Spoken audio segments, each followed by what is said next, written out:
Welcome back to the deep dive. You sent us a fascinating stack of sources this week, really focused on Jamaican real estate, and it seems to center around one of the most, well, frustrating problems facing any complex historic market, these dual measurement systems. Exactly. We've been tasked with a deep dive into the specific tools needed to navigate the Jamaican property landscape. And yeah, the star of the show seems to be this resource they're calling the Universal Land Area Converter. Right. But, the sources reveal that this converter isn't just some gimmick. It's really a necessary piece of precision infrastructure. It's designed to solve centuries of, well, legal and administrative confusion. So our mission today is to quickly cut through that chaos. If you're a serious investor, maybe a returning resident, or even a developer, you need to understand how to reconcile these old colonial standards, acres, perches, that sort of thing, with the modern metric standards, square meters, hectares.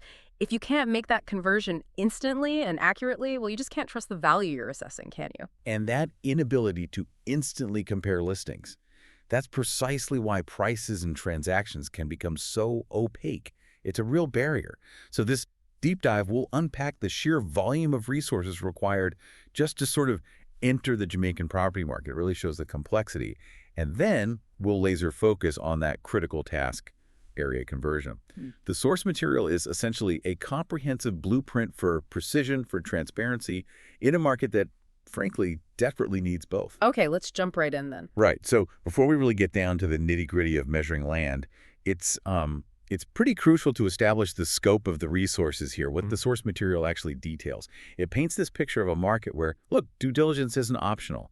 It's mandated by the sheer complexity of it all. Yeah, I noticed that immediately. I mean, the platform doesn't just offer one calculator. It offers this exhaustive suite of financial tools. And that's not just helpful, right? It shows that every single financial step of a property transaction requires specialized, very localized planning. See, exactly. Think about the financial side for a second. We can kind of group these calculators into maybe three major categories. Right. You've got planning, then investment strategy, and finally transaction management. Okay.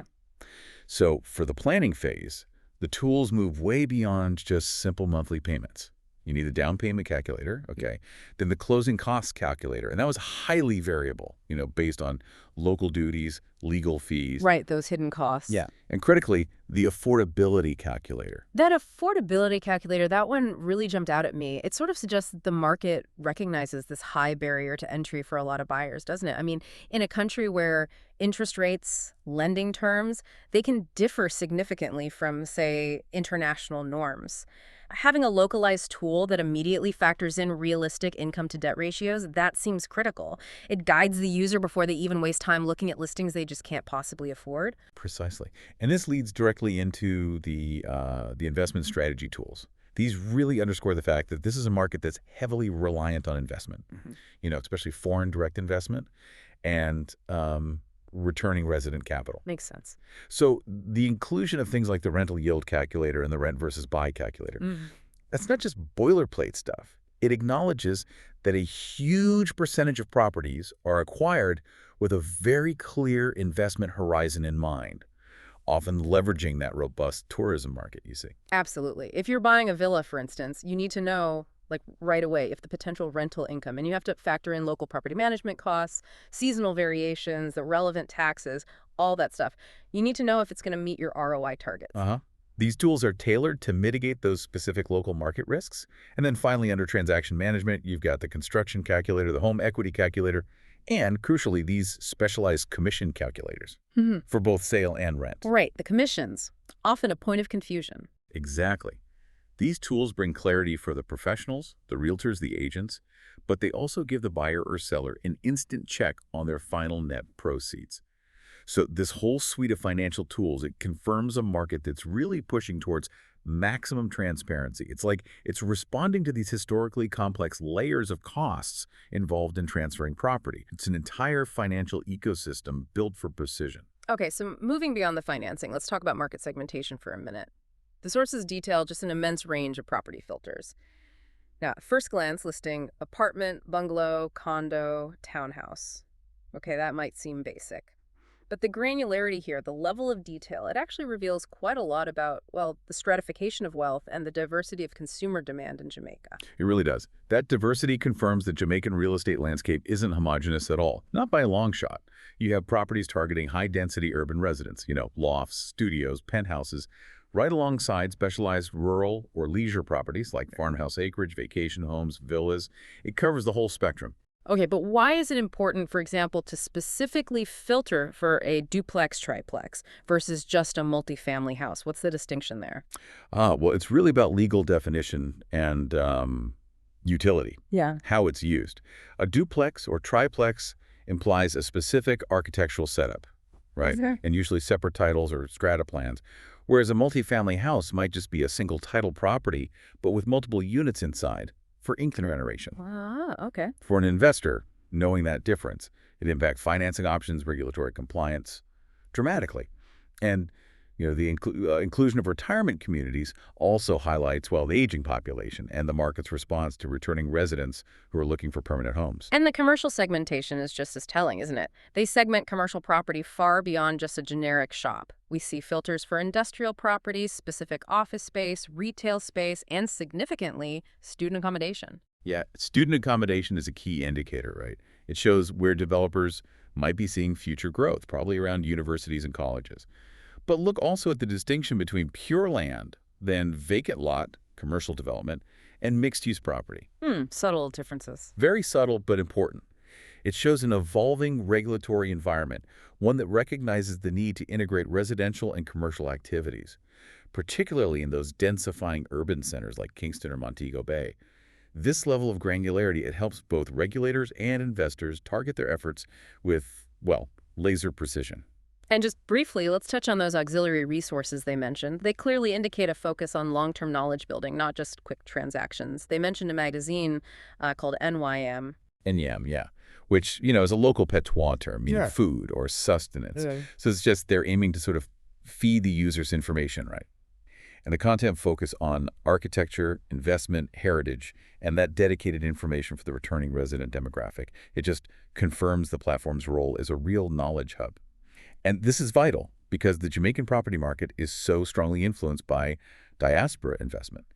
And those individuals, they often require specific legal, financial, and cultural context that maybe locals take for granted. Okay, let's unpack this then. We've seen the sheer complexity, the financial tools, the segmentation filters. It's a lot. But the entire apparatus, whether it's that villa, the factory, the farmland, it all relies on knowing the exact size of the underlying land. And that foundation, that need for precision, it's immediately compromised by these historical practices, these old units. That's why we need this universal land area converter. It feels like the linchpin. It really is. This converter isn't a luxury item. You could argue it's the ultimate tool for administrative and legal reconciliation in Jamaica. The core problem it solves is that inherent friction. The friction caused by the country's dual history, right? Mixing the metric system, which is mandated now by international trade and modern standards, with the imperial and historical standards that still govern all those old land titles. Yeah, you just cannot eliminate confusion when a buyer, maybe someone used to seeing values in square feet, is suddenly presented with a legal deed written in Perches. It forces professionals, realtors, surveyors, developers to become like expert historical linguists just to compare two pieces of land right next to each other. Exactly. And this is where that historical blending becomes so critical to understand. We have to manage all these systems basically simultaneously. On the one hand, you've got the modern international standards, square meters, that's Coriam, that's the modern standard for construction planning, and hectares, which are essential for agricultural land or, any large-scale projects. Okay, the modern stuff. That's fairly straightforward. But the majority of the friction, it comes from those common imperial units that just persist in everyday listings, right? Square feet, SQFT, which is probably the most easily digestible unit for buyers in Anglophone world, North America especially.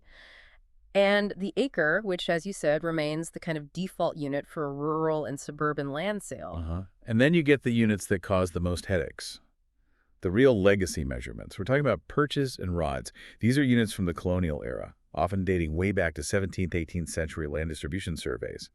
And they're still embedded, legally embedded, in older titles and documents that govern ownership today. Okay, so for our listeners who might have heard those terms perch, rod, but maybe don't have a sense of the scale, what exactly is a perch and why on earth does it persist? Right. A perch, which is also known as a square rod, it's historically defined as a square area of land that's 1 rod by 1 rod. Now, to put that simply in modern terms, it's about 25.3 square meters, or roughly 272 square feet. Think of it maybe as the size of a very small backyard, or perhaps a large living room, something like that. Tiny, basically, in land terms. Relatively, yeah. And they persist because land titles are legal documents, right? They establish boundaries and area based on the definitions that were in use when the survey was done. To update the unit on an existing title, that requires a professional surveyor to come out, remeasure, recertify everything. And that's a costly and frankly time-consuming process that most owners won't undertake unless absolutely necessary. So the buyer sees a listing in, say, 5,000 square feet, but the actual deed says 18 perches. Without instant verifiable conversion, that realtor has to manually calculate it, which just increases the risk of miscommunication or worse, a legal error in the contract. Precisely. It introduces risk at a fundamental level. Mm. And the source confirms the rigorous inclusion of even more precise units. Things like square inches, Jamaica Homes, mainly for surveyors doing detailed work, and even the old linear measures of chains and furlongs, which are literally based on surveyor chain lengths. Those are sometimes used to describe boundaries in those incredibly old land descriptions. This just shows the tool is built for maximum professional utility, not just, casual consumer convenience. Okay, let's focus on the power of that instant conversion then. Using the specific example provided in the source material, this feels like where the aha moment happens for users. It really is. So the user inputs 1 acre. That's the baseline unit, right? Most people have some concept of an acre for land size. The tool's job is then to instantly translate that single measure into all the disparate languages spoken in the property market. Right. And instantly we get the essential modern comparison figures. 43,560 square feet, got it. And 4,046.86 square meters. Those two numbers alone let you compare the property against North American or European standards, just like that. Exactly. And for larger scale planning, you instantly see 0.4047 hectares. But the magic, the real reason this tool is so necessary for that legal reconciliation we talked about, is the translation into the legacy system. Yeah. 160 perches and 40 rods. Wow. The significance of seeing that immediately, side by side, it can't be overstated, can it? It means a developer can instantly reconcile a plot of land that was sold back in, say, 1950 using Perches with the necessary square footage they need for a modern building footprint. That speed just removes a huge layer of administrative friction that must plague transactions based on these legacy documents. It absolutely does. And it also allows an investor, or even just a careful buyer, to verify the square footage listed by a realtor against the historical measurements provided on the title deed itself. This cross-verification, it's key for mitigating risk, for ensuring there are no discrepancies in the stated area before you sign anything. And the mechanics of the tool itself, they seem designed for this high-volume, high-stakes environment too. You type into any unit field, and all the others update instantly. You don't have to select a base unit or hit a recalculate button or anything like that. No, it's seamless. And crucially, the source emphasized the copy function. Now, that might sound like a minor detail, but in a world where real estate pros are constantly firing off figures via WhatsApp, email, updating the MLS, the ability to copy a precisely converted value immediately without retyping, it massively reduces the chance of manual transcription error, which can be disastrous. Good point. And for the larger players, the developers, the big agencies, the batch mode, multiple parcels, for quickly converting several properties at once, that confirms the tool is designed to save serious professional hours, not just minutes here and there. It's about efficiency at scale. And the rigor behind this precision, it's evident they're not just pulling numbers from a quick online search. They specify the calculation standards. No, absolutely not. It has to be based on explicit published standards to have any legal reliability or professional trust. We know that 1 acre is defined as precisely 4046.8564,224 square meters. That level of precision matters. And a 1 perch, or a square rod, is defined as 25.29285264 square meters. That decimal precision ensures the calculations hold up under the strictest professional scrutiny. And I noticed the inclusion of the rude definition as well, 1,011.7 square meters, even though it wasn't in that main 1 acre conversion example. That shows they're really anticipating every possible historical reference someone might encounter on an old deed, right? Exactly. The root is historically linked to perches and chains. I think it was typically 4 perches wide and 1 chain long or something like that. Including his precise metric definition illustrates the interconnectedness of all these old imperial and surveyor units. This level of comprehensive historical accuracy is what truly elevates the tool's credibility beyond just a simple calculator. It shows deep domain knowledge. Okay, so now that we've really drilled down into the technical precision of the converter, let's look at the practical applications. How does this singular tool influence the broader Jamaican market trends that were highlighted in the source material? Right, let's connect those dots. For realtors, the utility is immediately clear. It simplifies communication massively. They can now prepare MLS listings that use square feet or square meters, appealing to international or metric-minded buyers.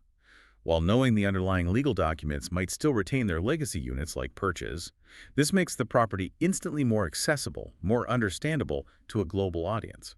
And for buyers, especially, say, first-time homeowners or maybe those returning residents we mentioned earlier. For them, the tool serves as a huge equalizer.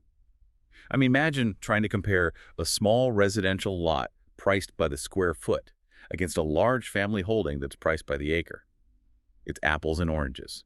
Instant conversion allows them to calculate and negotiate based on a standardized price per unit metric, whatever unit makes sense to them. It helps ensure they aren't inadvertently paying a premium simply due to unit confusion. That makes sense. And what about the essential gatekeepers, the surveyors, the appraisers? For them, it's a powerful validation tool. They can cross-check their modern GPS-based surveys against the original imperial measurements found in those decades-old, sometimes centuries-old, land description documents. This has got to reduce the time and cost involved in things like boundary disputes or simply verifying title information. It streamlines their workflow. Okay, and for the highly influential international investor, where's the value proposition there? For them, the reduction of friction is perhaps the most critical advantage. Jamaica operates heavily in both Jamaican dollars, JA1, and US dollars, USD. When you're evaluating a potential development footprint from overseas, being able to instantly convert local perches or rods into internationally accepted square meters, it just streamlines the entire due diligence process. It removes a barrier, accelerates capital flow, makes investment decisions faster and safer. Right. And this precision measurement capability, it doesn't exist in a vacuum, does it? We need to tie it back to that critical market context provided by those latest posts mentioned in the sources. One post directly asks, why Jamaican homes cost so much? How does the converter relate to that? This is where we connect the dots back to Section 2, back to that friction. The high cost of Jamaican housing isn't just about labor and materials, right? It's intrinsically tied to this administrative friction. If a significant percentage of property titles rely on historical units that require manual verification, specialized legal interpretation, costly surveying, just to reconcile them with modern standards, well, that administrative cost gets baked right into the final price of the home. It has to. That's a really fascinating insight. So the very requirement for these high-precision tools, just to bridge a measurement gap from the past, it implies there's this hidden legal and administrative burden that directly impacts the cost of entry for the average buyer. Absolutely. The complexity of transferring property rights from that imperial past into the metric present. Yeah. It creates delays, it increases legal fees, surveyor fees, and so it drives up the overall market expense. Simplifying the land measurement process, which is what this converter does, is a necessary step towards improving market efficiency and potentially, hopefully, mitigating some of that administrative overhead that adds to the cost. And the market is clearly looking forward to another post projects. Why 2025 is the year to get your house ready for Jamaica's 2026 market boom. What does that tell us about the required professional readiness? Well, it indicates a period of anticipated high growth, doesn't it? Yeah. Likely driven by factors like maybe infrastructure development, continued growth in tourism, maybe favorable international capital flows. Who knows? But if the market is really set to boom in 2026, transactions are going to accelerate rapidly. And in a period of rapid acceleration, the margin for error shrinks dramatically. It basically goes to zero. So the speed and accuracy provided by tools like the converter become an absolutely indispensable competitive advantage for those professionals, realtors, lawyers, surveyors, who have to handle high volumes of rapid transactions. Yeah, they need to be prepared to handle maybe 10 deals at once, and all of them might involve titles listing completely contradictory unit systems. Preparation really hinges on having the tools to handle that complexity, but at speed. Precisely.